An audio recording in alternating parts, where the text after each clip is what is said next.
I- Baik, Assalamualaikum warahmatullahi wabarakatuh. Selamat siang semuanya. Di sini kami dari kelompok 3 akan mempresentasikan terkait tugas ADM pada Fakultas Ilmu Komputer di Universitas Brawijaya. Di sini ada Ici, Nuraini, Najla, Sultan, Bosan, sama Alfitra. Mungkin bisa di next.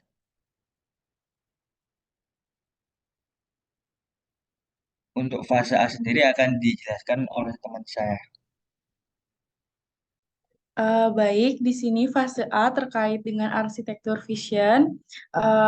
Hasil dari kelompok kami terkait arsitektur vision yang dimiliki oleh Fakultas Ilmu Komputer Universitas Brawijaya. Yang pertama adalah terkait identify stakeholder, concern, dan business requirement.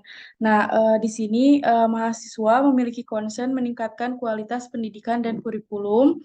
Lalu anggota fakultas memiliki concern sarana dan prasarana kampus. Adapun staf administrasi memiliki concern proses penerimaan, pendaftaran, dan pendataan yang ada di Fakultas Ilmu Komputer Universitas Brawijaya. Lalu alumni memiliki concern pengalaman dan kesejahteraan mahasiswa. Lalu orang tua dan wali murid memiliki concern kepuasan terhadap fakultas. Mitra industri memiliki concern reputasi dan branding. Adapun yang selanjutnya yakni terkait skup di Fakultas Ilmu Komputer Universitas Brawijaya. Yang pertama terkait support activities, ada firm infrastruktur, yakni mengelola laporan keuangan, perencanaan kebutuhan sarana dan prasarana, serta perencanaan kurikulum pendidikan. Next. Lalu yang kedua terkait human resource management, melakukan perekrutan tenaga pendidik, melakukan pelatihan kepada tenaga pendidik, melakukan rapat kerja tenaga pendidik. Untuk teknologi development, mengelola sistem website Philcom dan mengelola sistem pembelajaran daring di Fakultas Ilmu Komputer, yakni berupa e-learning. Adapun procurement itu tuh menyediakan fasilitas laboratorium komputer dan menyediakan sarana pembelajaran seperti ruang kelas, ruang baca, dan ruang diskusi. Untuk primary activities, yakni inbound logistik, penerimaan mahasiswa baru Filkom, dan pengaturan jadwal mata kuliah. Lalu untuk operation, itu tuh kegiatan belajar mengajar, outbound logistik terkait persiapan PKL, persiapan kelulusan, dan persiapan sidang akhir. Lalu adapun marketing and sales, itu tuh mengikuti dan mengadakan lomba bekerja sama dengan penyelenggara beasiswa. Yang terakhir terkait dengan servis, layanan informasi akademik, pencatatan alumni, dan layanan dosen penasehat akademik.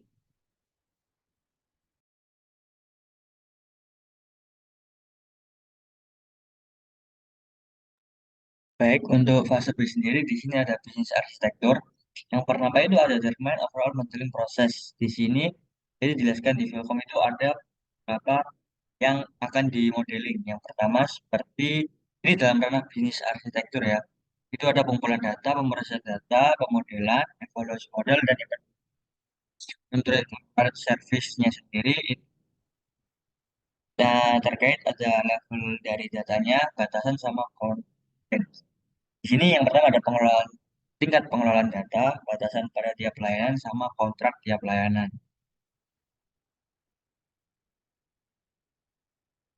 Lalu ada develop bisnis arsitektur dan ini itu deskripsi rinci dan menjalankan bisnisnya termasuk bisnis, bisnis, model operasional dan struktur organisasi. Lalu ada develop target bisnis arsitektur description. Yang pertama ada kurikulum Merdeka Belajar, ada program analisis data, lalu fasilitas kemahasiswaan seperti GKM dan EdTech, ada fasilitas sistem informasi, lalu sertifikasi TI dan barang belajar. Next. Lalu selanjutnya ada katalog bisnis building blocks yang itu ada yang pertama ada katalog layanan, ada proses bisnis, katalog data, dan kontrak layanan. Lalu diagram atau Vilcom sendiri dapat dibagi menjadi tiga yaitu matriks ketersediaan layanan, matriks kepuasan pengguna, lalu ada matriks keterhubungan bisnis. Next.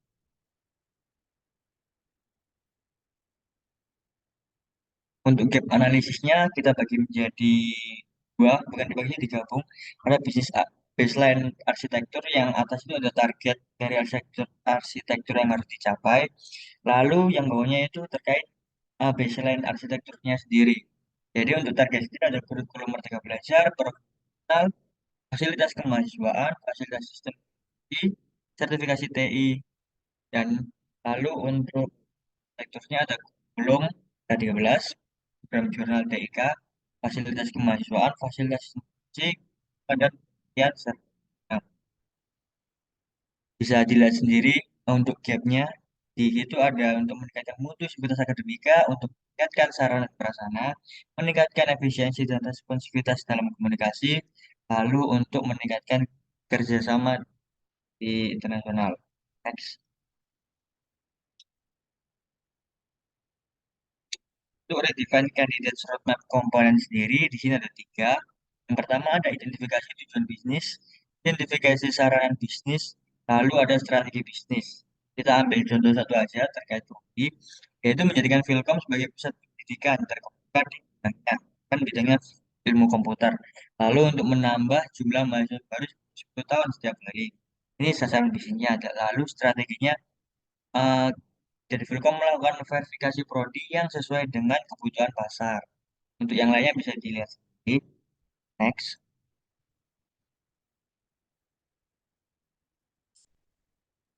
Lalu ada modeling proses, ada layanan, proses bisnis, data, dan kontrak layanan.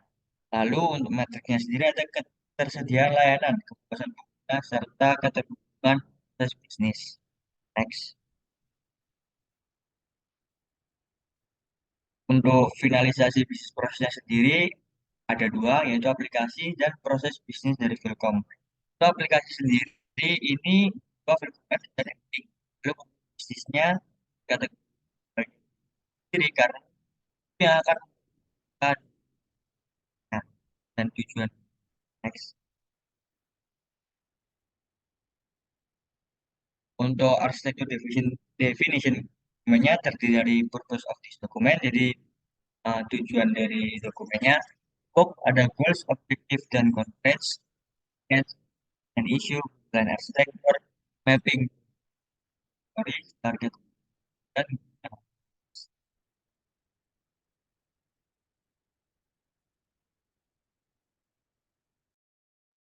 Baik, lalu selanjutnya adalah fase C, Information System Architecture. Yang pertama adalah select reference model, viewpoints, and tools. Pada fase ini menentukan bagaimana membangun arsitektur sistem informasi yang meliputi arsitektur data dan arsitektur aplikasi. Pada fase ini dibagi menjadi dua, yakni yang pertama data arsitektur dan yang kedua adalah application arsitektur. Lalu selanjutnya poin nomor 2, develop baseline application architecture description. Eh, Pada fase ini mendefinisikan semua entitas data yang saling terhubung dalam Philcom. Dalam baseline application tersendiri terdiri dari beberapa komponen utama yang dapat dilihat pada gambar berikut. Untuk selengkapnya dan sejelasnya dapat dilihat pada gambar berikut. Next. Lalu yang poin ketiga, develop target application architecture description. Pada poin ini terdiri dari 5 kategori. Yang pertama, arsitektur platform teknologi. Untuk penjelasannya, Philcom akan menggunakan arsitektur teknologi yang terintegrasi seperti platform sistem informasi, platform database, aplikasi, dan juga jaringan.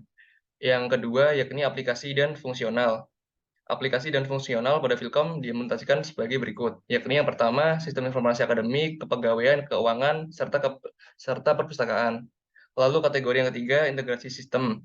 Untuk memaksimalkan penggunaan aplikasi dan fungsionalitas, sistem perlu diintegrasikan satu sama lain. Lalu kategori yang keempat, yakni keamanan data dan sistem. Untuk penjelasannya, keamanan data dan sistem sangat penting bagi Philcom. Oleh karena itu, perlu dilakukan beberapa langkah untuk menjaga keamanan, seperti mengimplementasi sistem firewall, menggunakan protokol keamanan, serta melakukan backup dan secara berkala. Yang kelima, teknologi dan aplikasi terkini. Philcom harus menggunakan inovasi dan beradaptasi dengan teknologi yang terbaru. Next.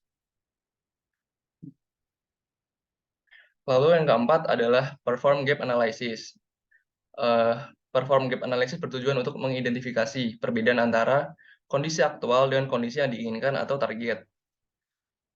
Pada poin nomor 4 ini ada beberapa tindakan, yakni yang pertama memperbarui sistem aplikasi, yang kedua meningkatkan integrasi antar sistem, ketiga menetapkan teknologi cloud computing, dan yang keempat meningkatkan kualitas SDM. Untuk nomor 5, poin kelima yakni define candidate roadmap komponen. Pada fase ini melakukan analisa SWOT. Yang pertama, Philcom telah menyediakan arsitektur aplikasi yang memadai. Yang kedua, weakness, arsitektur aplikasi terkadang mengalami server down. Yang ketiga, opportunities. Philcom telah mengetahui perkembangan teknologi informasi dan komunikasi. Yang keempat, kurangnya pengetahuan dan kemampuan untuk mengembangkan arsitektur.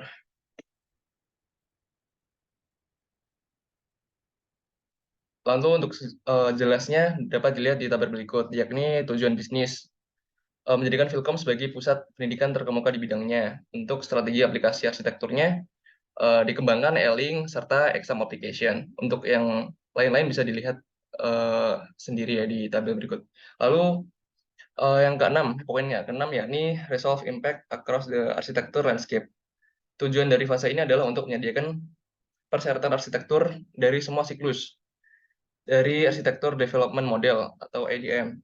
Masalah mendasar bagi perkembangan teknologi di Philcom sejauh ini belum memiliki desain utama untuk jaringan dan data aset. Berikut adalah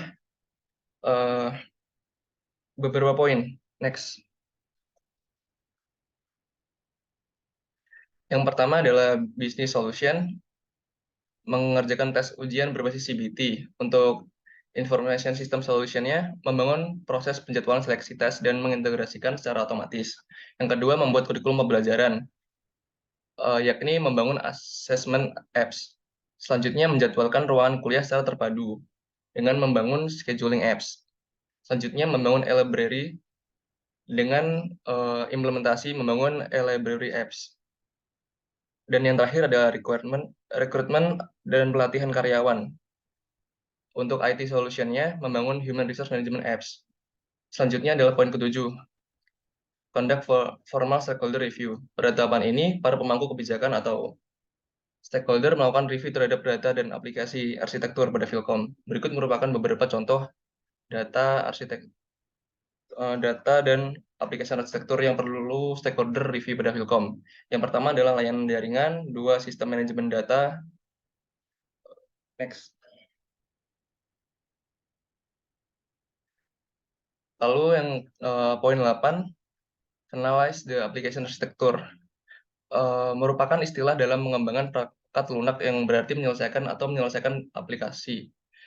Dalam konteks Philcom UB, aplikasi yang dikembangkan dapat berupa sistem informasi, yakni yang pertama OPAC atau Online Public Access Catalog, yang kedua BKG atau Brawijaya Knowledge Garden, yang ketiga Philcom S, dan yang keempat adalah E-Link UB. Serta poin yang terakhir adalah create the architecture definition document. Beberapa poin yang ada dalam fase ini adalah sebagai berikut. Yang pertama, purpose of document, yang kedua scope, yang ketiga business record, yang keempat goals and objective, yang kelima baseline information architecture, dan yang keenam matriks repository architecture.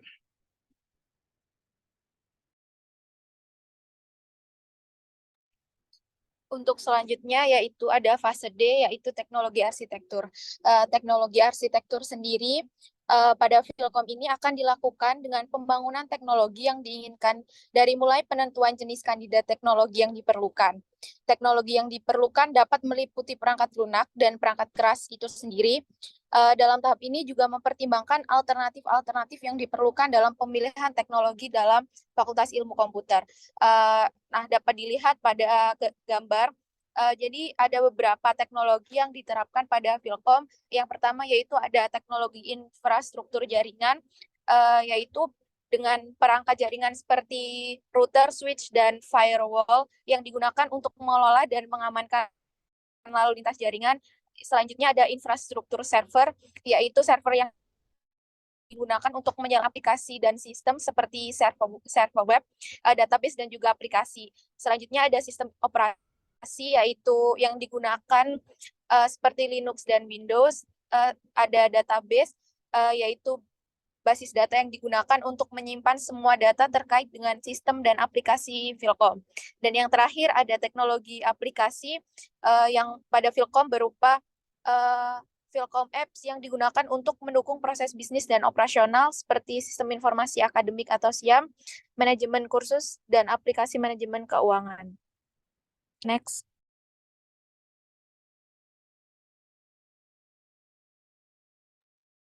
Oke, selanjutnya ada fase A, terkait solution and opportunity. Yang pertama determine and confirm key corporate change attribute. Jadi menjelaskan atribut perubahan perusahaan yang menjadi kunci terkait pelaksanaan perubahan arsitektur di Philcom UB.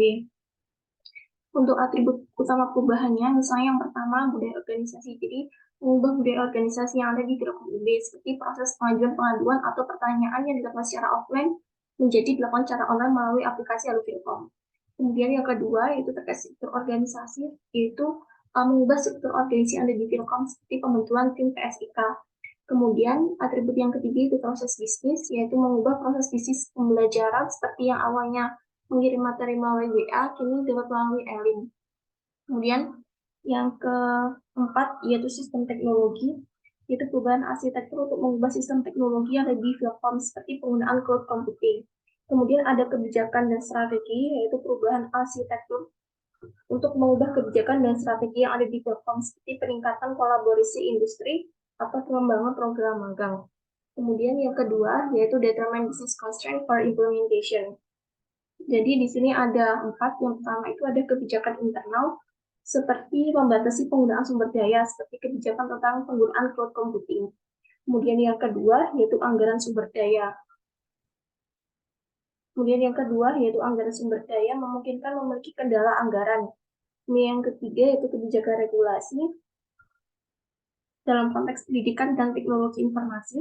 Kemudian yang keempat yaitu kerjasama dengan pihak eksternal untuk kolaborasi dengan pihak eksternal seperti industri atau lembaga lain. Kemudian ada formulate implementation and migration strategy, itu ada 6 tahap. Yang pertama penilaian dan perencanaan, kedua pemilihan solusi, yang ketiga pembentukan tim implementasi, kemudian yang keempat berkomunikasi dengan stakeholder, kemudian pelatihan dan pemahaman, dan yang terakhir uji coba dan evaluasi.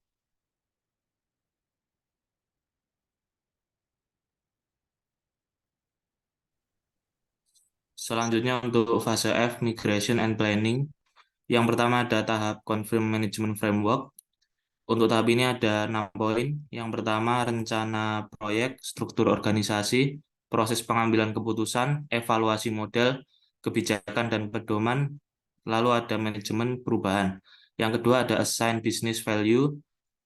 Yang pertama ada pengembangan kurikulum, peningkatan infrastruktur, penelitian dan pengembangan, kerjasama dan pengembangan eksternal, dan peningkatan kualitas pengajaran. Next.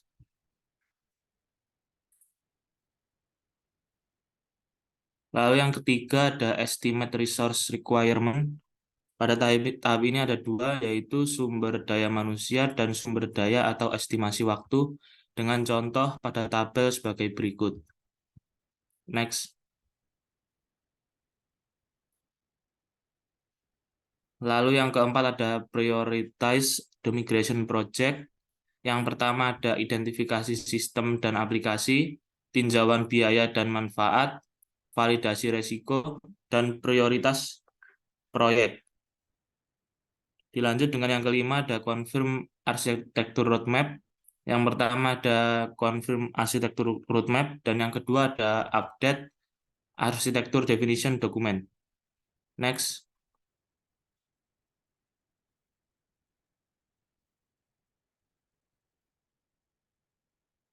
Untuk yang keenam ada Complete the Implementation and Migration Plan dengan contoh pada tabel sebagai berikut. Dan yang ketujuh ada Complete the Architecture Development Cycle, yaitu yang pertama ada siklus pengembangan arsitektur dan dokumentasi pelajaran yang bisa diambil.